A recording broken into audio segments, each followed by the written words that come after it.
So we're delighted that this specific theme is tonight, and it's during London Festival of Architecture, which has the overall theme of Reimagine. So it's a great sort of double hit, really, for this evening. To chair tonight's event, we've got Marion Baeli. For those of you, and I'm sure most of you do follow lots of retrofit conversations online, I'm sure you know of Marion's work. She's worked in residential and office projects and is a lecturer on design review panels, published author, does lots in the space, and is the sustainability transformation lead at 10 Design. So Marion will be chairing and introducing our speakers. So without further ado, I will welcome Marion to the stage, and thank you again for joining us this evening.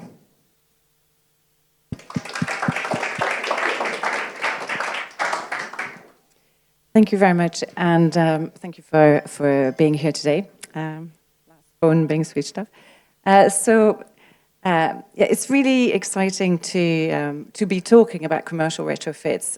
Since about 10-15 years, when retrofit started to be a known word in the industry, it's fair to say that it's been mostly focused on residential projects. And the commercial aspects of retrofit has always lagged behind a little bit, but it's definitely extremely prominent, especially in London, in the last few years. So this event today, I think through the presentation of the panelists, you'll see how much of a learning curve the industry has definitely gone through in the last few years, with outstanding examples and illustrating all the sort of challenges of how far should you go? What does that mean to be a retrofit? You know, what's the difference between a refurbishment and a retrofit? What are the techniques that are involved? Where do I start? And what kind of, what are the projects that can inspire me? What the products do I need also to carry out good retrofits? So I'm hoping that all the speakers will, I'm pretty certain that all the speakers will cover every single one of these aspects. So without further ado, I'd like to invite Adrian, Lindsey from Buckley, Yeoman, and after that we're going to have Kevin O'Neill from REHAU, and then Hugh McGilveray from Eckersley O'Callaghan, and Peter Fisher from Bennetts Associates. So first on the stage is Adrian. So Adrian, if you want to come and present the first presentation. Hi, good evening, everybody. I'm Adrian Lindsey, Buckley Yeoman. I've been working really predominantly in the UK, but also in Australia and in Asia. Predominantly, it's been in London for the last 10, 15 years. With Buckley Yeoman, we focus a lot on refurbishment projects, and including that is retrofit. So today, what we just wanted to illustrate is very briefly one of our major retrofit schemes, which is called 30 High. For most people, that is the new name for the building. It's formerly known as Portland House. It's right in the centre of Victoria. So it's a bit of an icon building. It's 29 stories. Probably its most illustrious neighbour is just off the map on your screen, which is a certain 75-year-old gentleman who has a quite unique interest in architecture. This building is probably not one of his favourite, let's be honest. It's quite striking. It was constructed in the early 60s, but it's quite brutalist in its approach. It's raw, it's precast concrete. It is essentially a scaled-down version of the Met building. I think somebody took the plan, scaled it down by about 0.6, managed to build it quicker than they finished MetLife. But there's a lot of similarities in the building. And it's had its life, but circa about 20 years ago, it was really, let's say, shall we say, it was towards the end of its current life.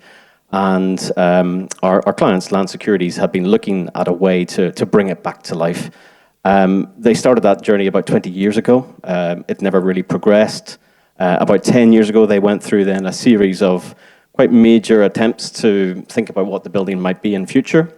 That involved things like complete demolition and rebuild, conversion to residential. Some of these images are two previous attempts at planning applications they have done in that time.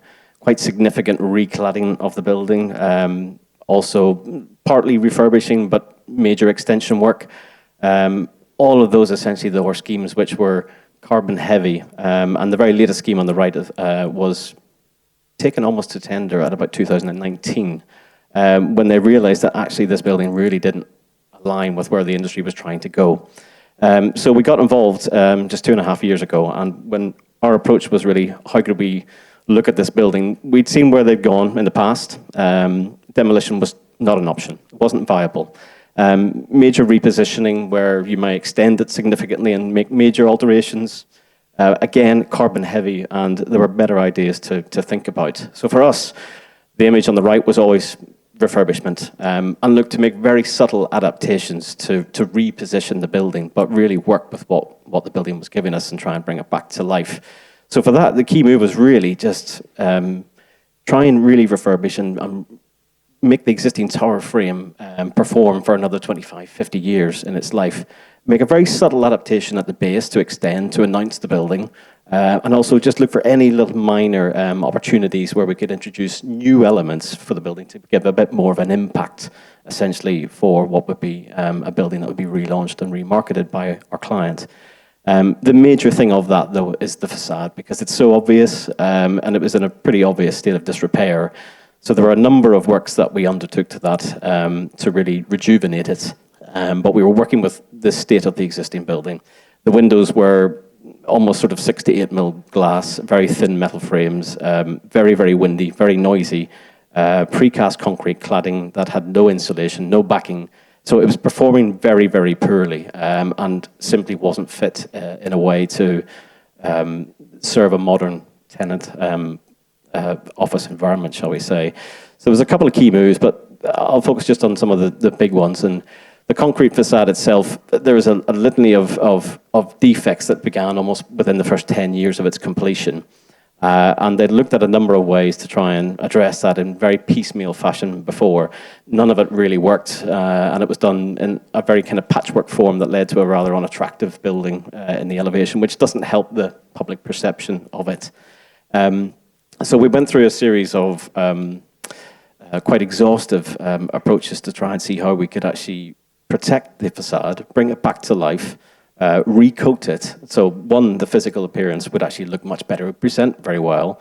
We did have to go down the route of ensuring that we had new windows in there that would perform much, much better, and insulating the internal of the building, because it really was performing very, very poorly. That worked obviously in combination with a complete central services replacement for the project. But those kind of key moves were fundamental to bringing the building into the modern market. One little adaptation that we did make is always making the small intervention with a maximum impact. So for that element, we did actually look at making a minor change on the elevation, which was introducing a small element of full height glass. It revolved really just around a very, very simple bit of cladding removal, so not an awful lot of demolition work, but it was fundamentally arranged so that every arrival point for a tenant on the office floor through both lift banks, essentially a low-rise and a high-rise, would always arrive into a lift lobby, look through glazed doors either side, and have a full-height glazing link. So it was very much about a small move to give tenants a bit of a wow factor when they actually approached the office environment. So fundamentally, it would just bring the building very much as it looks today, but in a much cleaner, much tidier, much more consistent appearance, but ultimately performing a lot better than it was in its previous life. And probably then the big thing for a building of this nature is a new arrival sequence. So the only place that we really have made a new intervention is at the base of the building. This sits in a larger, shall we say, context of land that is owned by Land Securities that they've been extensively redeveloping for the last, let's say, 10, 15 years. A lot of these buildings are new, they're very glassy, very modern, and we're left with this 60s tower that sits and tries to kind of compete, shall we say, with these new buildings. So for us, we always thought the real solution here is to have a bit of a counterpunch, make Portland House stand out. So there's a small intervention which very much took its design from the host building, how it touches the ground. But fundamentally, it was about providing a space that was suitable to essentially a 300,000 square foot office building, because previously it was a very, very small space. So the arrival sequence now is transparent, it's visible, it's colourful, it's vibrant, it's got a lot more to offer the tenants where it becomes actually a semi-public environment rather than just purely private and closed off. So it actually gives a little bit more back to the streetscape in terms of its colour. The area in itself is quite bland, shall we say, in terms of its environment. It's not particularly pedestrian friendly. So this was there to offer a little bit of a relief and a little bit of interest. And likewise, the only other area where we introduced a little bit of change, a lot of the other schemes had, let's say, demolished the entire crown of the building. The original building had essentially a story of central plant and BMUs, etc., tucked behind a very dense grid of precast cladding. We looked at that to see how could we actually reuse that, repurpose that in a meaningful way that would give the client a sense of amenity space that they could really use and be a real selling point for the building. The existing grid was a little bit too tight. It wasn't really offering much of a view or real usable space. So what we sought to do here was actually to remove bits of cladding that were actually non-structural, but to retain all of the key structural elements. So that allowed us to actually open the grid up, make it a little bit more usable, and then simply by having a little single lightweight pavilion above that, slightly set back, meant we could sort of rearrange a lot of the sort of plant positions, but also provide 2 stories, in effect, of new tenant space that ultimately gives something a bit of a selling point that will actually become a restaurant level at the top of the building with a 360 panoramic view of a terrace on the outside.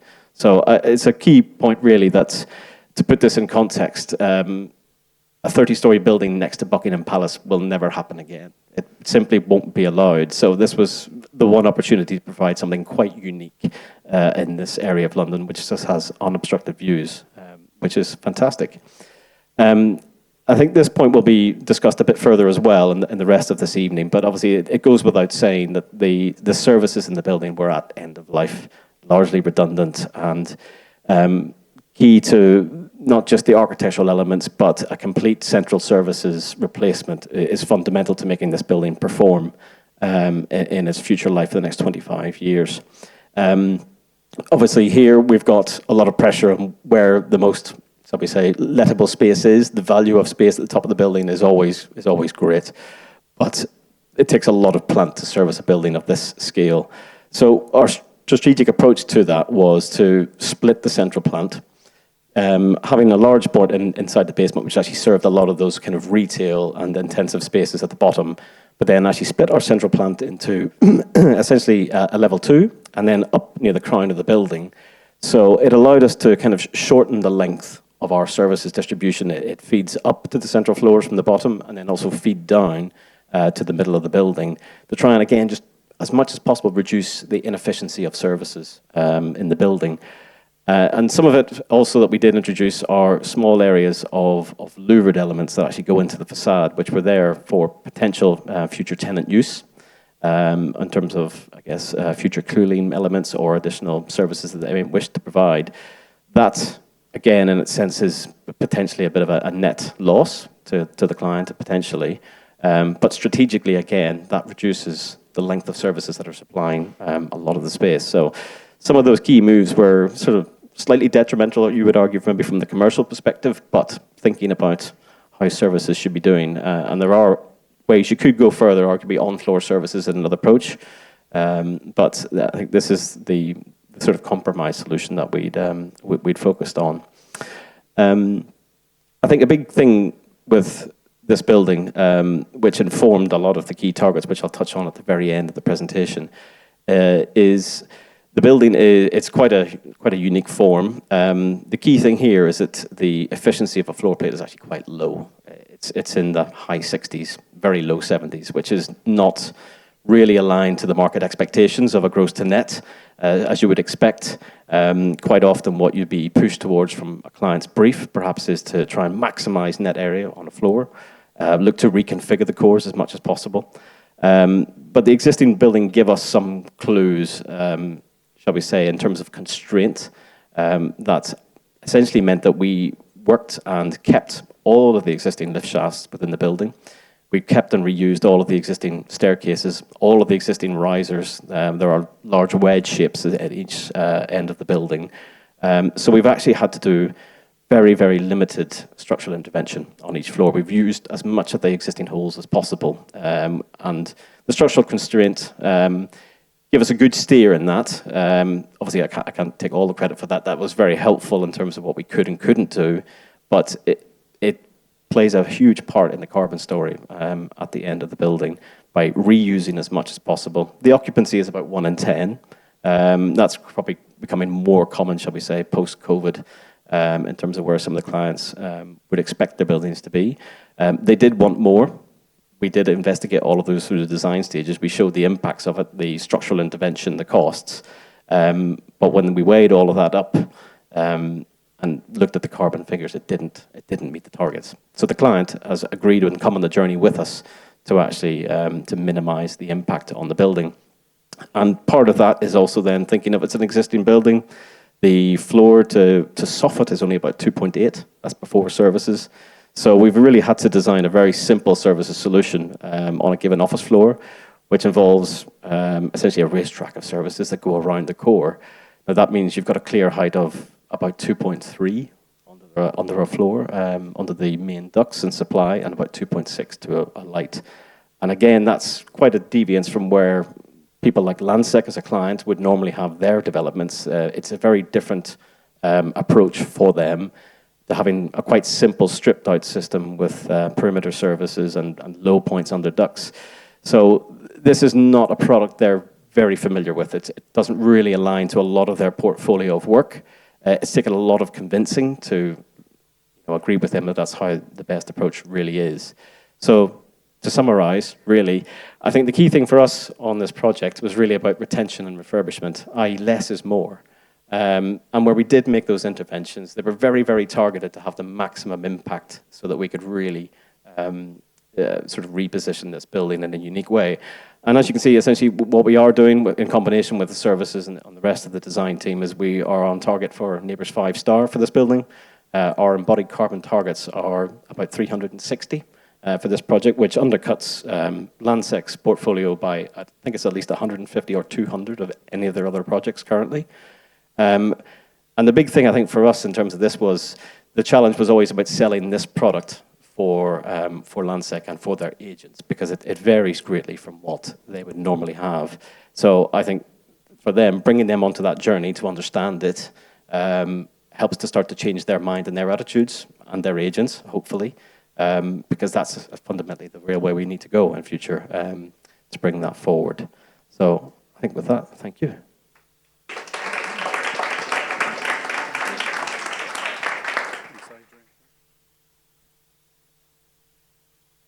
Thanks, Adrian. Really interesting and insightful. So I'd like to talk about a product today. It's quite different from my colleagues here, it's me talking about professional services, but I'm going to use that via way of a case study. But if you haven't seen our exhibition upstairs, which is the REHAU exhibition, it's got a number of different products from the construction industry. I'm responsible for windows and doors, fenestration, curtain walling. But basically, just give you a quick insight into the business. So, as it says here, REHAU was founded in 1948. We've been in the UK this year, 75 years, well established as a product. One of the first people to bring the PVCU windows into the UK. 1 in 7 windows, as it says there, is manufactured by REHAU. We're still a family-owned business, although we turn over globally about 4 billion. The family is very much involved in what we do every day, very focused on sustainability, environmental issues. But we have a number of sides to the business. So you can see here that we've got fenestration, which is where I'm involved in production, where we've got our factory. Main factory is in North Wales, in Blaenau Ffestiniog, where we manufacture our window systems. And then we've got rainwater systems, of course, are polymer-based products, where we can harvest storm rainwater. And we've got factories alongside BMW, Audi, and Mercedes for production of their bumpers and mouldings and air conditioning ducts, etc. So quite different there. And products you might be familiar with, district heating systems. It's a polymer-based product with insulation that we produced in the UK, and it's quite strong. And if you've sat on an Airbus 320, you may well have eaten off one of our tables or shut one of our overhead lockers there, so that's quite different. And more, perhaps seriously, if you've been unfortunate enough to be involved in medical care in a great way, we use tubing in a number of things like height bypass, etc., for blood circulation. But as I said earlier, I want to look at a brief look at a project that we've been involved in. Nothing as glamorous as Adrian's projects. This is a typical refurbishment, retrofit project. We do get involved in passive house certification projects and very high-end new build projects as well. But I think this one is a typical bread and butter, shall we say, a retrofit. So I thought it would be useful to have a look at it. So as you know, in the UK, there's still probably 4,500 typical telephone exchanges that use the old copper wire systems with the racking and systems. And these are being slowly phased out over the early 2030s. But we were involved in a project here, which involved refurbishing a very old building, built in the 1970s, concrete frame. Wasn't very attractive, wasn't very energy efficient. And at the end of the day, it needed some work done to it to actually bring it around to today's standards as best we could. But the client didn't have a very large budget and looked to us to see what we could do. So what we've done here was we've changed what was originally very large open plan offices. I think the building was originally servicing a freight airline company, and very much open plan with no separation for business whatsoever, just open hollow offices, if you like. So we had an issue here. It's a concrete frame building, as we said, so very poor insulation values, heat loss and carbon footprint, large critical steel single glazed windows, which only had a U value of about 5. These were a problem in terms of manual handling, removing them. We had to cut some of them out with oxacin as well because they were formed into concrete structure. Unfortunately, alongside the main road, it was very much south-facing, so it had a problem with overheating. We had to look at that and see how we could rectify that. So it was cold in the winter, overheating in the summer, and also because it had 50-year-old cast iron heating system in place, it was thermally very poor for heating in the winter as well. And one of the big issues for the occupants of the buildings to try and work comfortably was the background noise from the roadside. So they were the issues that we had to have a look at and how we dealt with those. So what we did was the client didn't have, as I say, a big budget for EWI or anything like that. So we looked at a new polymer multi-chamber system, which would give the windows a U value of 1.2. And the big difference, which I'll come on to slightly later about the multi-chamber co-extruded systems, is this is based on a recycled product, so very energy efficient. The opening sashes on the building were basically all high level. They were stainless or crystal windows, but all high level sashes. So most of the time those windows were painted closed. Couldn't get access to them because they're too high, they couldn't open them. So that's why they were overheating in the summer, no background ventilation or purge ventilation. So we increased the opening sashes on those to 16 sashes opening on the front elevation, but we also made sure they met with Part M for the opening function so anyone could get access to them. We also introduced trickle System 1 background ventilation on those. So the new sealed units had to really cope with a number of criteria, one of them being that they had the acoustic issue to deal with. So we had a sealed unit size that was 8 mil thick or 8.8 mil thick on the outside in laminated glass and 6 mil on the inside. So we reduced the background noise considerably for the residents that are in the block or the occupants of the block, which really helped on the acoustic because it had a PVB interlayer with a special silence laminate that makes sure that it reduced the external noise. But also because we were introducing glass, which was about 38 kilos a square metre, we had to upgrade the ironmongery to hold those sashes in place. So that was important. In addition to acoustics, we got the thermal improvements from having the windows at 1.2, and then because we had units on the ground floor, they were laminated, so it dealt with PAS 24 enhanced security. So there was a number of elements, although as a supplier, we're only supplying a product, if you like, windows. We're not involved in a major refit or major deep retrofit. There was a number of things we could change by simply changing the windows to the right specification. That's why the detailing was so important at that stage. So just to have a look at what we talked about on the co-extruded profile. So a lot of the products made today are made from virgin polymer. But what we've done, we're very, very focused on what we can do sustainability with the products we supply. We know that the market dictates that there's going to be only a certain budget for maybe large social housing projects and new build projects that demand very high U values, very good security, very good aesthetics, but at a very low price or a very reasonable price.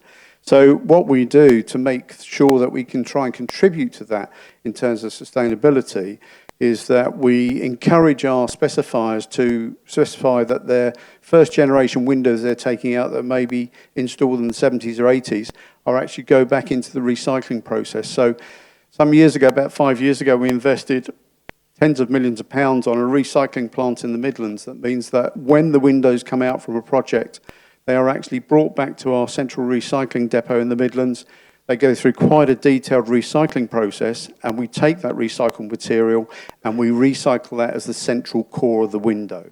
That still has to go through all the British Standard test data for security and the profile stability, and then we have a virgin skin of PVCU that goes over the top of it. We're actually looking at the long-term process now, if we can actually get to a stage where we extrude the profile from co-extruding the central core, but we also have a recycled external skin. And that will give us a tremendous amount of recycled material in the profile. So at the moment, our factories are producing 120 tonnes a week of recycled material, comes back into the business to be put through the recycling process. We know where those windows may have gone years ago in terms of circular economy route, but it certainly wasn't back through recycling. So we're very keen on retaining that. We're trying to look at getting that stability for the overall profile where we have the external skin recycled material as well, and that makes a big difference.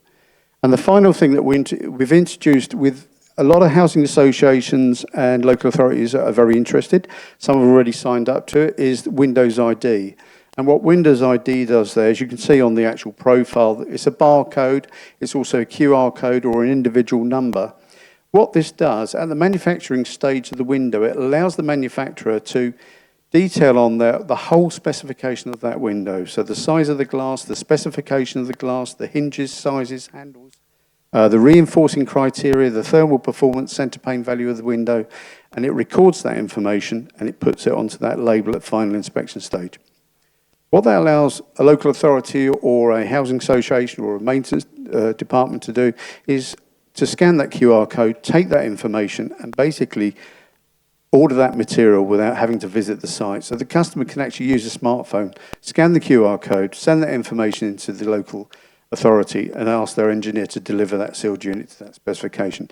So that's just one thing we can do. And in addition to that, what we can also do is what we call urban mining. So we now know where those windows have gone, where they've been placed in the marketplace, what specification they are, if we want to take that material back as recycled material. So we are looking at how we can improve the circular economy. What was the problem with those products, but we can offer a good route back to supplying a product that allows people to do it with a good environmental conscience. Thank you.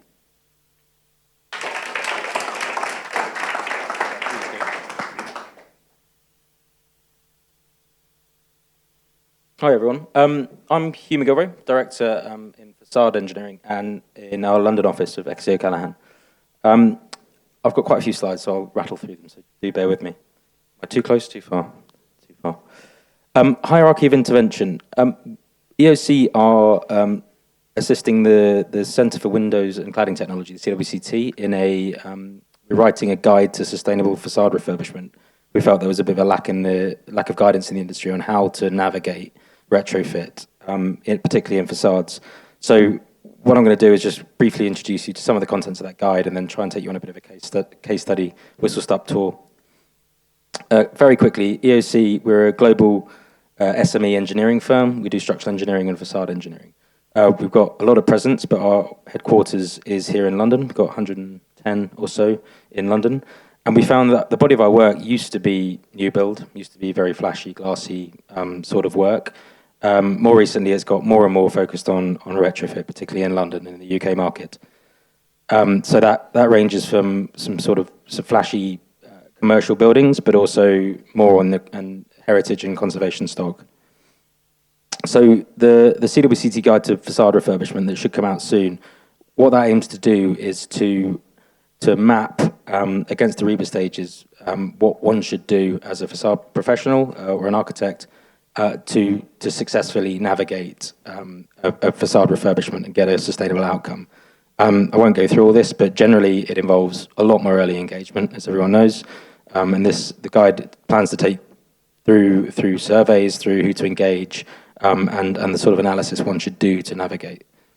And one thing that's very important in retrofit is the principle of shearing layers. So, and the envelope in the traditional shearing layer diagram was, it's a single line. And the primary structure, to a large degree, is a single line. A concrete frame lasts 100 years or whatever the nominal number is. But the reality is, when you zoom in on the envelope, is that it's got its whole own shearing layer diagram, and things components can vary between 1-2 years to 100 years, depending on what part of the facade you're talking about. So when we're looking at retrofit, what we need to do is to not think about the facade as a single entity and think about all those individual components and systems and what we can do with those separately. And the other thing the guide really wants to do is to help people navigate this sort of constant tension between the sort of will to conserve material and take advantage of the inherent embodied carbon, but and the other kind of contrasting position, which is the will to replace and to meet our net zero operational carbon targets, and to find that balance. So one thing the guide does recommend, along with a lot of other things, is optioneering and whole life carbon optioneering. So an example here of analysing the embodied carbon embodied carbon cost of, for example here, this is replacement of a steel window, whether you refurbish that steel window, whether you secondary glaze it, whether you replace it entirely, and then look at the sort of net carbon output over time. At what point does it pay back? Where are you in 2050 in the sort of global UK target? And the final thing it does is to try and create a bit of a nomenclature, and this is the sort of hierarchy of intervention I'm talking about, is and change the culture and change clients' thinking to stop defaulting to the sort of cult of the new on the right and replacing everything immediately, and to think more about the left-hand side of the diagram. What can we repair? What can we restore? And by and large, we're finding in London at the moment, the middle of this diagram is where we're landing. So I'll spend a few minutes just running through. I've shot myself in the foot here because I've got to go through 6 case studies because I've got 6 things in my hierarchy. But I'll run very quickly through some examples. So this is Greycoat Stores. It's just finished in Westminster with Spark. And the building was quite an ornate building, but it was sometime last century was rendered over. And the client really wanted to restore it to its previous sort of glory and fulfill the net zero ambitions. So it was a deep retrofit. So in terms of the hierarchy, the repair is probably incorrect, but looking in at a component, the kind of key original brick piers here, we wanted to restore them back to brickwork. So we tried taking some of the render off and found that actually we were destroying those bricks and we wanted to turn them around and do various other things.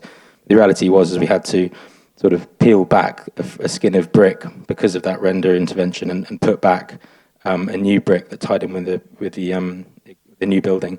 So it's a kind of an example of where we've repaired, restored a single component of that and sort of worked around an existing facade element to sort of retransform this building. Restore. So this is UNESCO in Paris. So this is an old 1960s Jean Prouvé design.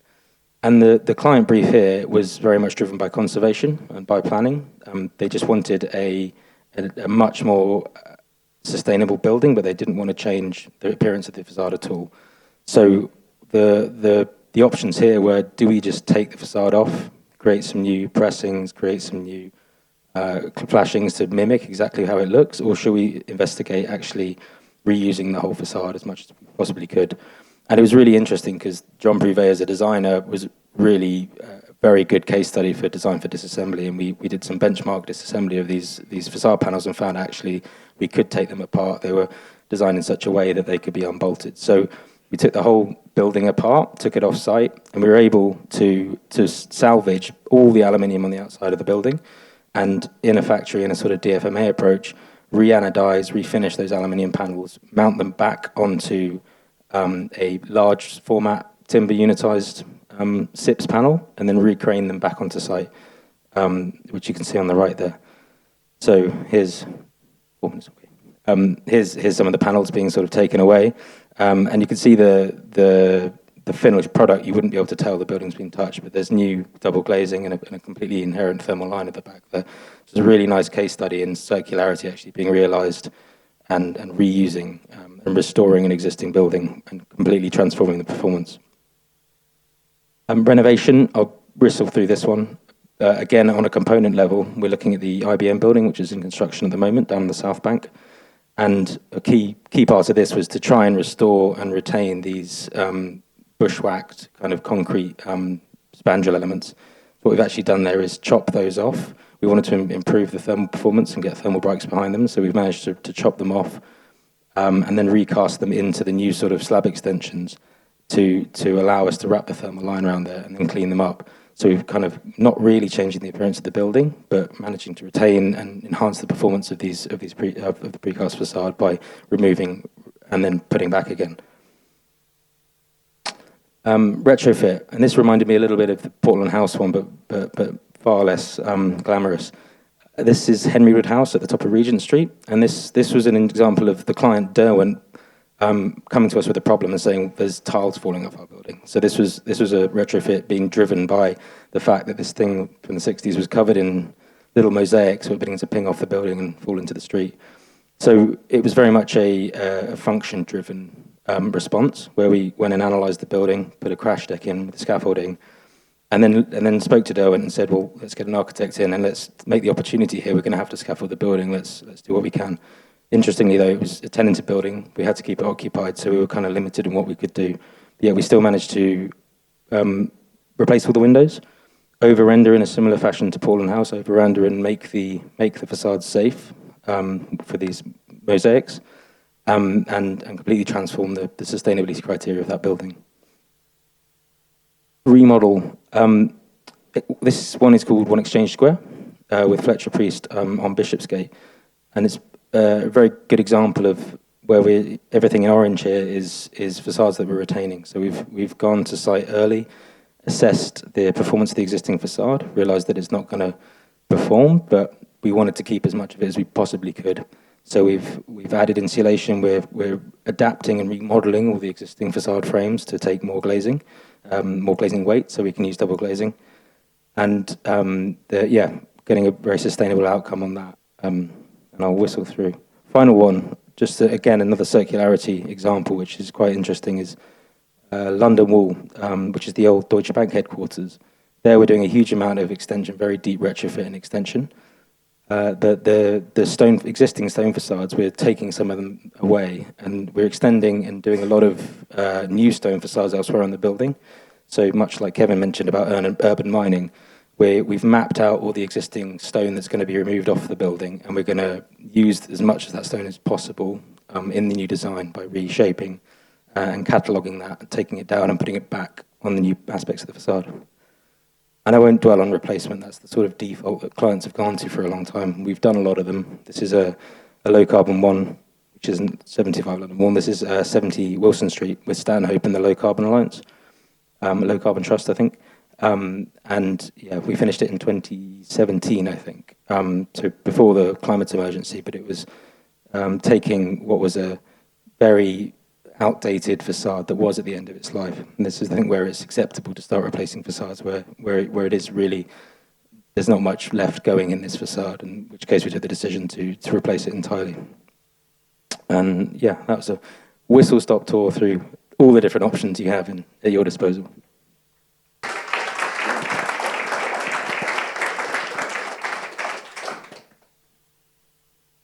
Thank you, and good evening, everybody. I think part of the beauty of going last is you haven't much time, and everything you're going to say has already been said. So I'll talk through this very quickly. My name is Peter Fisher. I'm a director at Bennetts Associates. I've been at Bennetts Associates long enough to be, in part, talking about the refurbishment of a building that I worked on originally. We needn't go into how long that is. Sorry, is this? I need it a bit closer. Right. Degrees of intervention. And what I was meaning by that was we've been working on reuse, refurbishment, ever since the foundation of the office, pushing 40 years ago. And for a very long time, that was principally in cultural sectors. It was principally, if you like, beautiful buildings, historic buildings that you just wouldn't knock down. And it's only really over the last 10 years or so that that has come to also mean probably problematic buildings. Some of those that have already been discussed this evening. They are buildings that are not beautiful, that are ugly, generally thought of as ugly and problematic. And we're ending up now, it's covering a much, much wider range of building types. And part of that process or experience that we've been through over the last few years has been about how do you begin to have a common approach, not necessarily a common technical solution, but a common approach to those. And we have generally, until relatively recently, been looking at very, very deep retrofit within buildings. So this is part of a report that we were sponsors of and heavily involved in from the UK Green Building Council earlier on in this year. And I think what we started out by thinking that this would be looking at buildings of roughly different ages and how those would be dealt with technically in very, very different ways. And we're split into different groups to look at that. But over time, with separate groups working on it, it became more and more apparent that actually it was much more about a common process, and it was simply about how far you went on that process from the optimization of the existing asset, in effect, doing nothing physical to the building, just understanding it and using it better was a really important part. Then you got into light retrofits and finally the deep ones. And the deep ones were probably where we'd all been focused for a long time. And that usually implied a major lease event of some sort.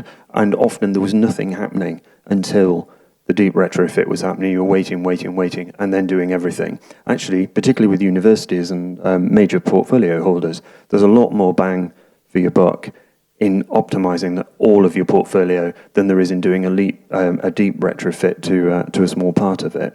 And so we've got very interested in that sort of mid part of this diagram.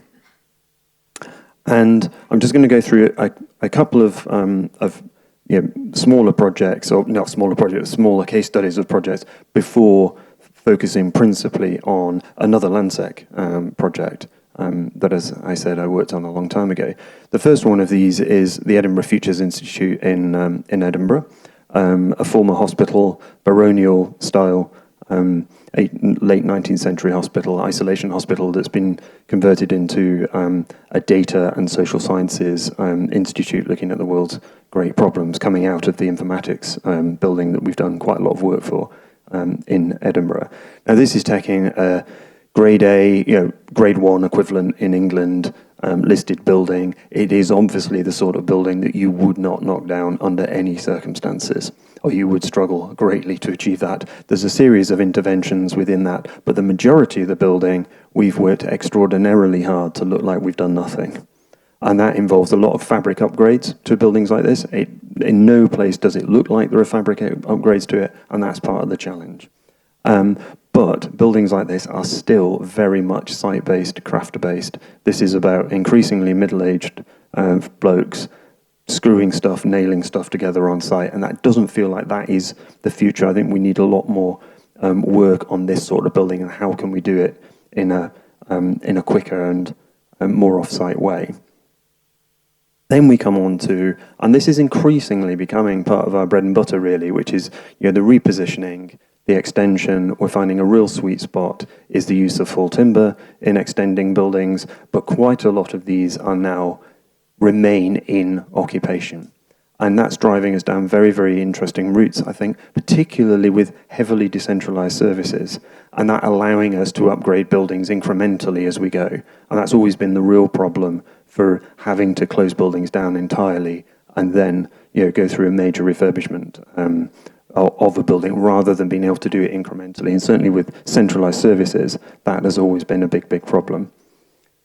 So then I come on to New Street Square. This was a series of 5 buildings around a square in Midtown that we, Bennetts Associates, completed along with 4 Landsec in the mid-noughties. And these buildings, some of them are coming up to their first major lease event. there's already been a couple of refurbishments on them, and we're looking at one of those now. In fact, a building that I actually did quite a lot of the detailing on in its original phase. Now, we've been working on, together with Basher Franklin as interior designers, particularly on the common spaces, but a lot of this is about how do we upgrade the services. And so there are little moments around the building, I mean, not dissimilar to Portland House, about how do you make a degree of intervention that makes a difference to the building, makes a difference in the way that you perceive the building, but that you can, actually most of the work is behind the scenes and with services. And this is a building that remains in occupation. So it's been done several floors at a time.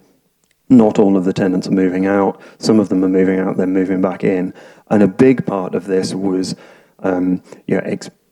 extending the roof terraces, reformulating those, the ground plane. But a big part of it was actually, in effect, reinstating the servicing regime as it had originally been intended. So back in 2006, 7, 8, when we were completing this, there were lots of thoughts about the way it could be a low-carbon building, but those were never taken up at the time. It was a fully four-pipe fan coil, suspended ceiling type of building. It wasn't mixed mode, which it was intended to be. It had opening lights installed on every single window. They were never used except for smoke clearance, which fortunately was never required.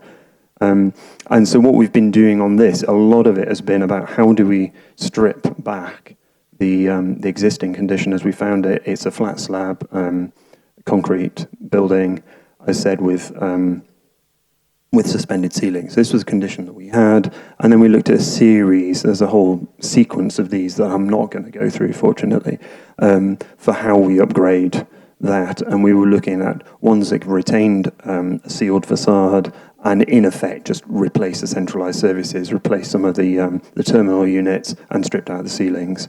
And then there was a much greater sort of stretch target, which began looking at reinstating or using the opening lights at the top of the building to try and get a mixed mode ventilation system working. And that's we're going for a system that's about halfway between these two. So it's still got four-pipe fan coils, but it is using as well in conjunction with an opening facade, and that's managing to drag the energy consumption down quite significantly. But interesting on this one, we have been through a lot of analysis on paybacks, and actually facade replacement, even facade upgrade, didn't really make that much sense. We could gain something from that, but in total carbon payback, it never really paid back. And so it's been an incremental series of steps, some of them with relatively little impact on how the tenants use the building, or that they will notice it's all happening in the background, up to things like mixed mode, which does have an impact, particularly if their lawyers and dress codes get in the way of tenant behaviour. And then the final project, I'm just going to come on to this penultimate slide, is our own studio in Islington, which we've been in for about 20 odd years. It's a mixture of an early Georgian barn, a 1950s print works, and a whole series of other little interventions wrapped around. To say it's got a complex form factor would be a massive understatement. We think if we can make this net zero carbon, we can make absolutely anything net zero carbon.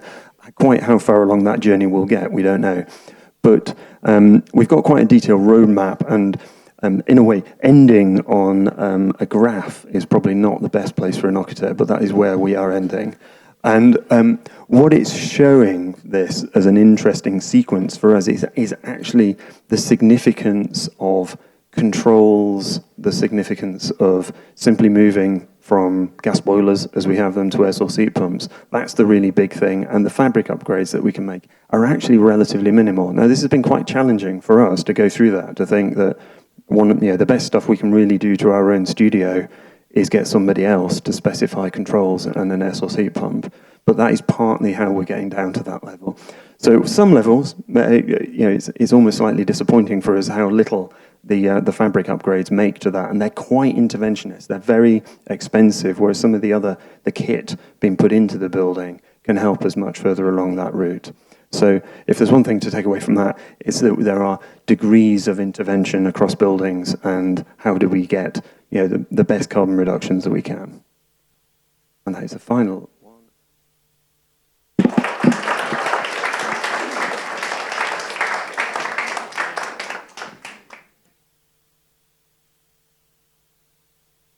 Thank you very much for all your presentations. I think, I hope you agree that it was incredibly insightful and complementary in the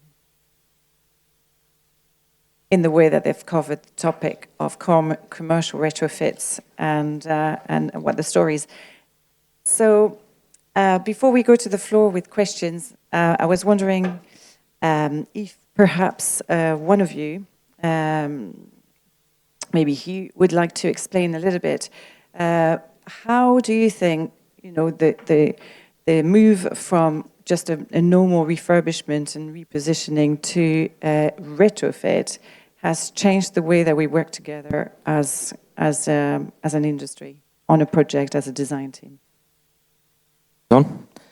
So certainly, particularly in the facade discipline, 10 years ago we would have been called at stage 4 firefighting, trying to justify decisions. Now, particularly with retrofit, we're often called before the architect. We're brought in, I gave you that Henry Wood house example, we're brought in to diagnose a building, look at the existing performance, and then we're finding retrofit is very much a flip of the normal process, which used to be kind of materials, what materials we want to make it out of, what systems we want to make it out of, what performance we think we can get out of that. It's very much flipped to what performance do we have, what systems exist, and then, what architecture can we get out of that. So it's very much a different approach with very much more early engagement and collaboration with the engineer, I'd say. And maybe a question for Adrian or Peter, maybe. Does that mean that architects have to become a little bit more modest about their design ambitions? I start first. I think yes, is to some degree. I think we have to look more conservatively about what we're doing with our design. Part of that is also how we sell that to the client and get them to buy into that. As I say, the less is more is how you do it. As Peter alluded to as well, it's the small intervention can actually have a huge impact on how your building will be perceived to both tenants and the public. And I think to some degree, that's probably highlights a change in our design approach a little bit with our buildings now. Not that we were ever necessarily making huge interventions always, but now really the focus is on trying to reuse as much as you possibly can. I think the big thing with retrofits often, if you think internally in the plan, it's often about lifts and stairs and repositioning and maximising the efficiency of a floor plate.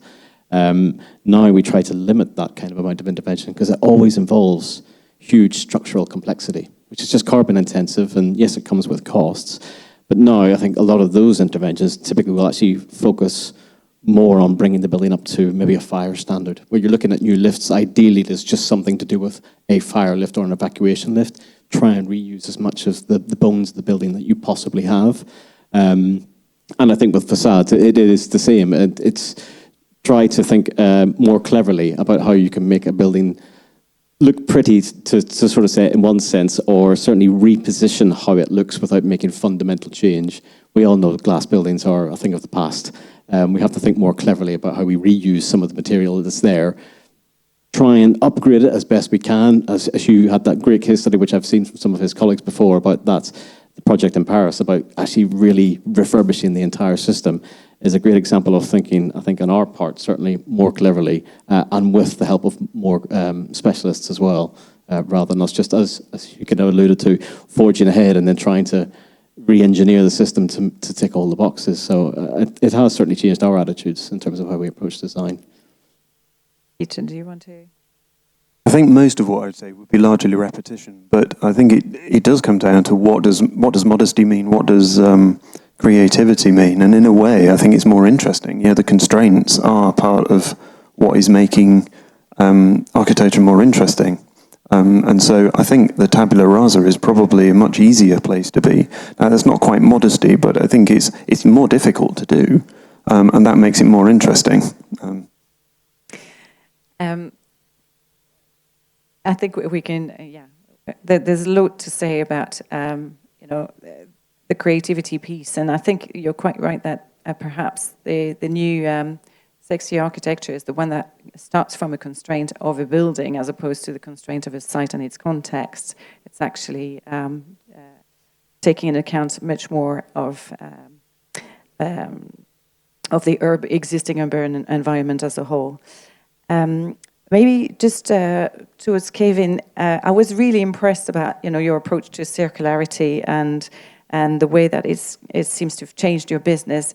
Do you think it's driven by demand or by competition with others, or just pure environmental ambition? I think it's very much driven by the specifiers and the end users. We're all being educated every day in the way that we look at materials we use, food we eat, transport we use, and everything else. So for us, we've always been very, very focused on sustainability. We've got a very focused approach on how we look at producing the next product. And we have to balance that with the client's needs in terms of aesthetics. So if we were moving from maybe the very heavy sightline, thick polymer window systems years ago, we're now looking at producing composite windows that have timber with a polymer and also an aluminium face. There's a mixture of 3 or 4 materials there. And that's through clients' demand, but also a focus on trying to do things cost effectively, but meet those environmental demands upon us. So it's very much driven by our clients, our specifiers, and the business ourselves, trying to stand out from the crowd from what we do. We are somewhere in the region of about 30 systems in the UK, so we have to compete with those. But from our side, being 75 years in the UK, we've gone on that journey. So we are still looking at how we can improve upon that. I think we'll drive it with the customer. And do you think there is some areas of the industry that is missing a key point in the circularity? For example, I'm just thinking of glass. Or is there something that needs to be developed further that is not quite mature enough to perhaps meet the demand of the ambition that we in the retrofit journey have to decarbonize our buildings, make them more efficient, etc.? Yeah, it's a really good point. We can't just stop at one type of material. And we've also introduced a recycling plant for glass. So we're looking at that. And last year I talked at the residential buildings retrofit, and we talked about a project that had 1,200 PVC windows coming out, but we recycled the metals, the gaskets we used for rubber mats to go on the walls of Gymkhana, sort of stables, place for children. So all those elements have to be considered, and I think there are a number of business behind the curve still that aren't looking at where we need to be, but it's great. I think that's great. It puts pressure on us to develop new products, new technology, but environmentally friendly, and we'll keep pushing that, I think, yeah. Okay, yes? There's something? Yeah, just on the glass, it's obviously a major facade material. It's a pretty big offender in circularity terms at the moment. There's not the infrastructure in the UK to recycle glass. The word recycle is banded around in completely the wrong way. It's predominantly downcycled. I think 98% goes into roads and insulation, and it doesn't get properly recycled back into the architectural float line. So we're doing quite a lot of work in this space. We've just soft launched a website called glazingrecovery.org, which is a first attempt to just set an infrastructure. It's a very simple concept that you've got glazing recovery people. So Kevin, I'd encourage you to sign up, but just so everybody knows where they can send their glass and who they can get their glass taken away by, in order that it's dealt with responsibly and not just crushed and stuck in the road, which is the current default. So we're making strides in that to get to somewhere like the aluminium industry. Aluminium is a huge embodied carbon offender, but it's actually got a fantastic circularity because of its value and its scrap value. And while you have the microphone, what tips you would give to architects to enable better circularity in the glass? In the glass, well, there's lots of different ways, but when you're looking at a retrofit project, the big thing is persuading your client to do a proper pre-deconstruction, pre-demolition audit and identify what they have before they bring a demo in, is to do a very detailed demolition specification that requires the demolition people to bring in the right glazing recoverers and take it away. That's kind of the key at the moment that we're focusing on. At this point, I think I'm going to open to the floor. So is there any questions here?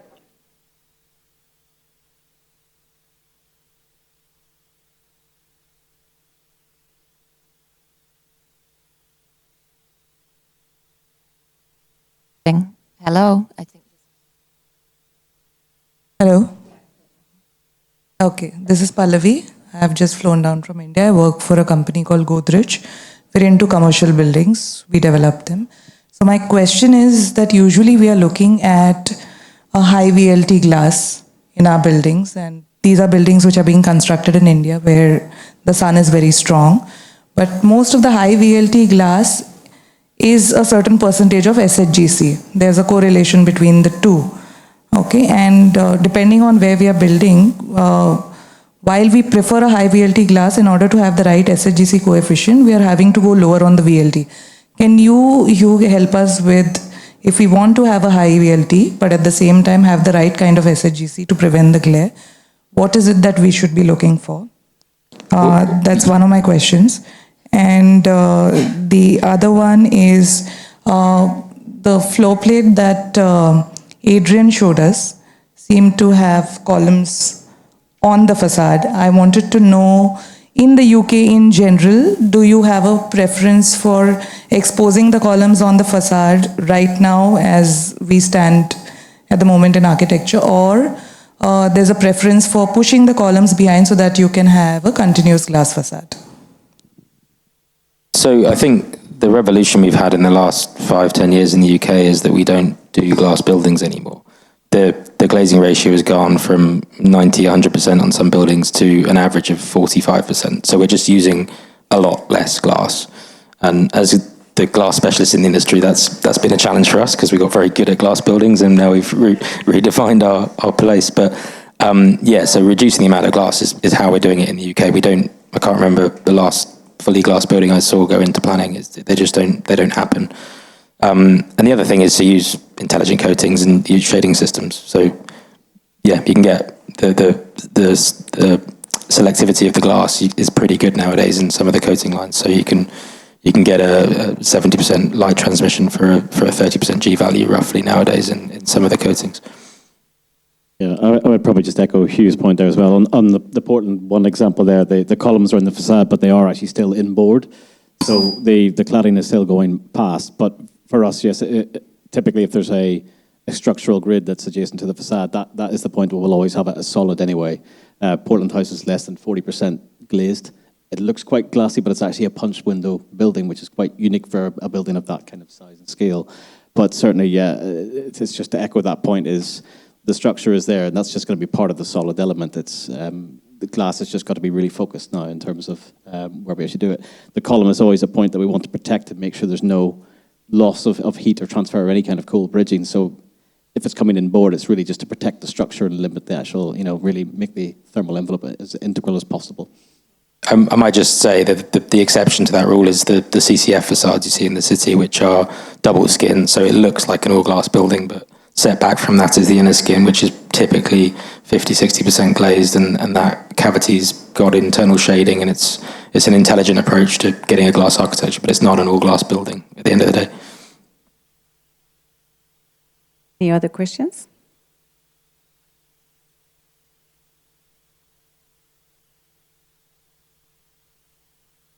So I've got a question about probably Adrian. It's how to present to the client. So commercial projects, by the definition, are driven by the commercial business constraints. So how, or maybe does exist an incentive for the client to actually move away from demolishing the buildings and decide to do the retrofit instead?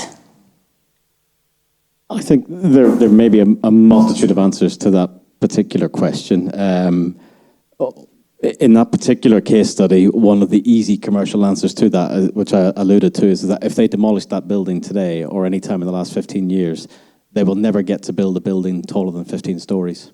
So they're immediately at a huge commercial disadvantage. So the best thing they actually could have done is keep that building and make it work and make it better by simply reusing as much as you possibly can. Again, with that particular case study in reference, I referenced the efficiency of the floor plate. Again, we possibly could have made it slightly more efficient. I gained a little bit more net area, but again, that would have taken a huge amount of structural intervention. It simply can't be argued against the carbon intensive work that would have to go to that. And I think the client, and probably many clients, and probably many of us in the room, they have reset their agendas in the last 5 or 6 years. I mean, they're all now realizing that they have to come on board with this approach, because actually it's not necessarily we that are driving it specifically, but tenants are now driving this. Tenants are requiring that their buildings are performing, because that is very much part of their sales about, well, I'm in such and such a building that performs this well. They now expect it. So if a client's not providing that, then they're not going to get leasing, or they're not going to get rent. So I think, as you say, with Portland, because there are so many constraints, you simply can't make the floor to ceiling any taller. You can't make it look necessarily any really different. We've just got to try and really give them an intervention that makes a tenant want to come to that building. As I say, someone like Landsec and many other large developers, they have huge, whilst you'll have a project brief, they have huge policy briefs of telling you how to design everything. When we went to contract with the main contractor for this particular job, the list of derogations essentially just took the entire client policies, and we had to just remove them because none of them applied to this building. So the client have always been aware that since they ditched the last major scheme on this particular job, they had to accept an approach like this. They realized there would be compromises. So at least our direct client development team, they took a little bit of convincing, but they understood the journey we had to go on. They've actually had more challenge internally explaining it to their board and their developers about how we could actually sell this, and particularly agents. And I think that is part of the big thing is it is our job to sell where we need to go. Forget about what we've done in the past. We need to change our approach. And that is part of the journey that we need the clients and we need those agents to realize this now. And we need to change the perspective of what is a good retrofit building as opposed to just thinking, oh no, knock it down. We'll build a new building. It'll be shiny. Everything will be there. Lots of height, lots of space. Well, that's not really going to work in the future, I don't think. So it's a slow process and it's quite difficult and quite challenging. I think you'll find the decision-making on the client side takes a lot longer. That's our particular experience of it, but they'll come on board. I think the communication piece is absolutely essential, and I wanted to come to you, Peter, for sure. One thing I was going to add to that was just that I think a piece that a lot of people don't understand yet, or it isn't really prevalent, particularly in design teams' minds, is the price of money and how it is driven increasingly, particularly the North Europe. Sorry, I'm going. Is that better? Yeah, I think that's better, isn't it? Particularly the big North European pension funds and particularly Canadian pension funds, they're incredibly driven by the carbon ratings of their investments, and the stuff like GRESB, the Global Real Estate Sustainability Benchmarking Index, that has a huge impact on the level at which money can be borrowed. And that is driving through. Operational carbon is being driven by tenants now. 10 years ago, that was driven by investors. And today, we're in that position on upfront carbon. It isn't really tenants that are driving upfront carbon, other than in fit-outs, because upfront carbon doesn't appear in their scope 3. It appears in the developer, and thereby the investors' scope 3 carbon emissions. Those are the things that are really driving it. And then you find with companies like Landsec, most of the REITs are increasingly using shadow carbon pricing. At the moment, that's usually set by the Treasury Green Book. The price of that was £80 a tonne for carbon. That has gone up to £251. Now that puts you into serious carbon removals prices. That is getting extraordinarily expensive when that's been put into investment decisions. And so I think that is going to cascade through. The voluntary carbon markets are going to be colossal within 15 years. I mean, Mark Carney, there was a wonderful piece in the FT 2 days ago by Mark Carney about voluntary carbon markets. That is coming, and it's probably going to be a $5-10 trillion industry within 15 years. And that is going to have a huge impact on what we are doing. That's going to change every aspect of our lives, not just the way that we refurbish or don't refurbish buildings. Thank you, very insightful piece on carbon pricing here. Any other questions?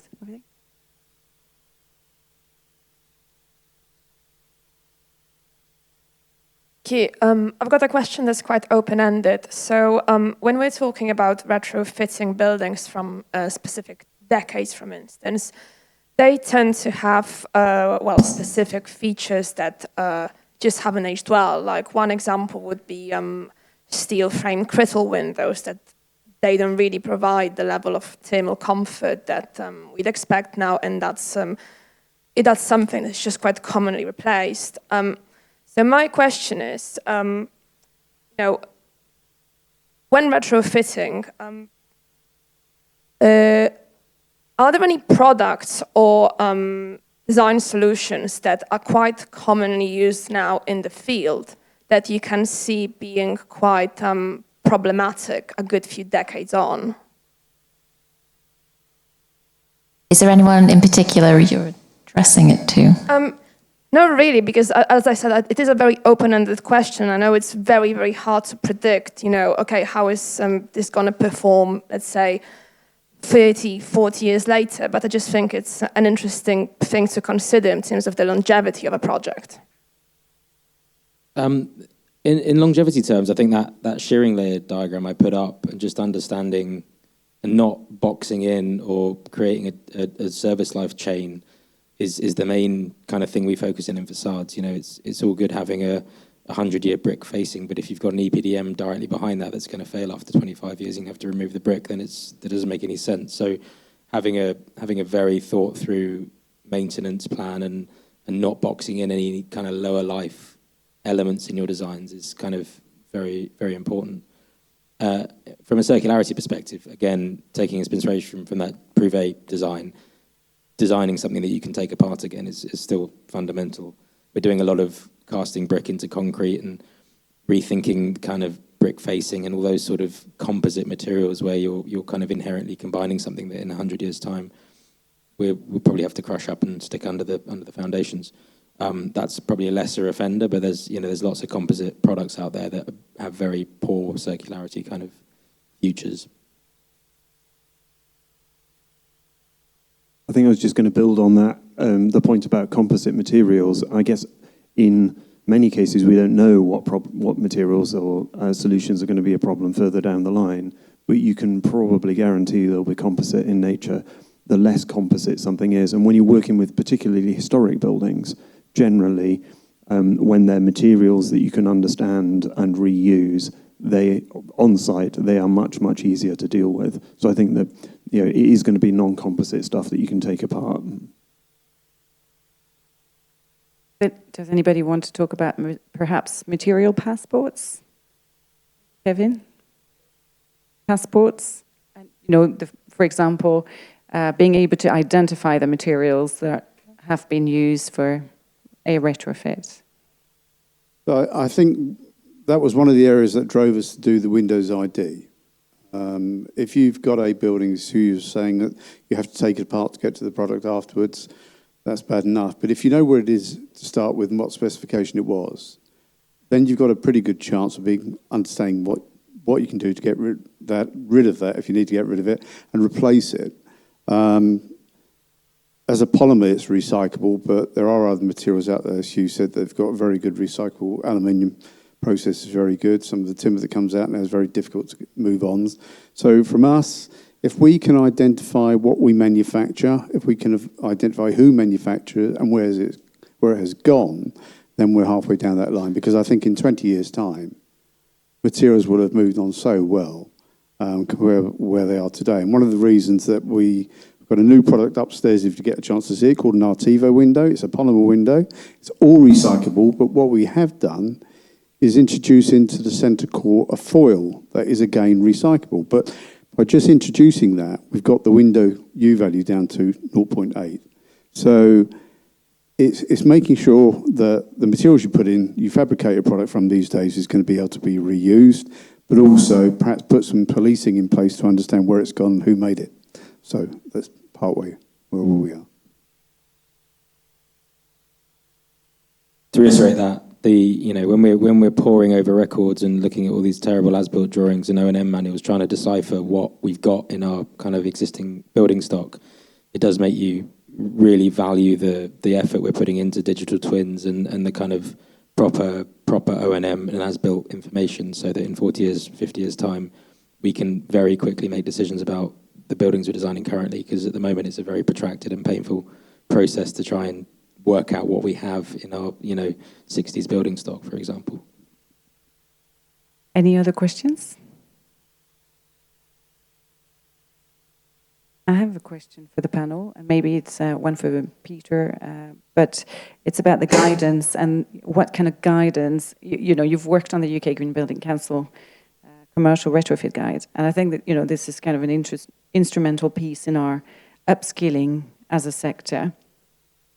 Do you think there are more to come? What's most useful? Do you think, I would like just to address a little bit the upskilling and the vast journey that the industry has to go. You're obviously outstanding professionals on this panel, but how are we going to take the whole commercial building industry to your level? That is a very difficult question. At one level, I've absolutely no idea. There will be a lot more guidance coming out. There's still quite a work stream through the UK GBC on that.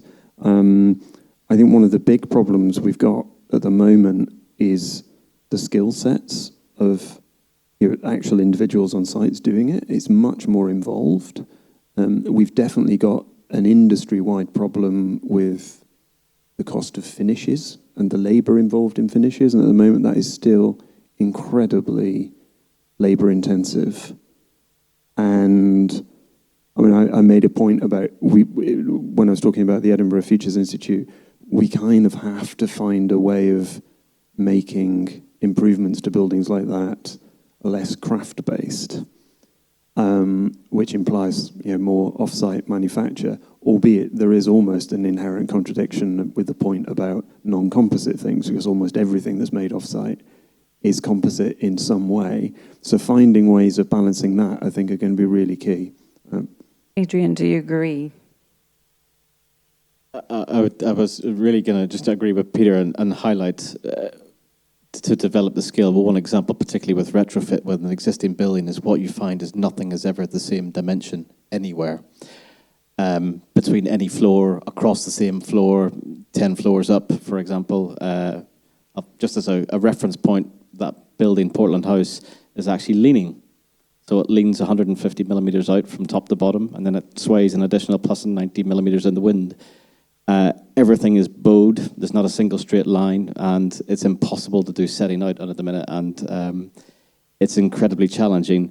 And I think that's very much a learning curve for us, having even just seen one particular reference of a project, to think the next time we're doing that again is, how can we foresee the problems and know that there's a way that we can find some element where there's a singular set or prefabrication as much that we can do, perhaps in an off-site manner, because at the minute what we do find is literally almost a floor-by-floor solution-based design that's coming up on-site by the subcontractors and the builders. And to Peter's point, that is an issue. So that's very much something that we need to learn and develop and foresee that problem, particularly in the retrofit world. So there I was thinking that the cloud survey would resolve everything, but maybe not, it doesn't sound like it. I think we find every survey we do is different from the last survey. That's the problem. That's true. Okay, thank you very much. I think we've come out, we've run out of time, but thank you very much for coming and for your great questions. I think there is some drinks upstairs, so please make your way upstairs in the ground floor, and we'll see you there. And if you have any more questions, please come to the panels for more questions. And just to say thank you to everyone, to Marion and to Hugh and to Peter and to Kevin and to Adrian. So if we could give everyone a round of applause, that'd be great.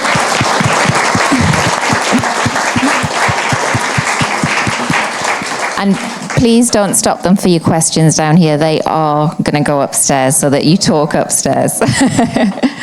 Thank you. Why I'm whispering. I think we should pitch.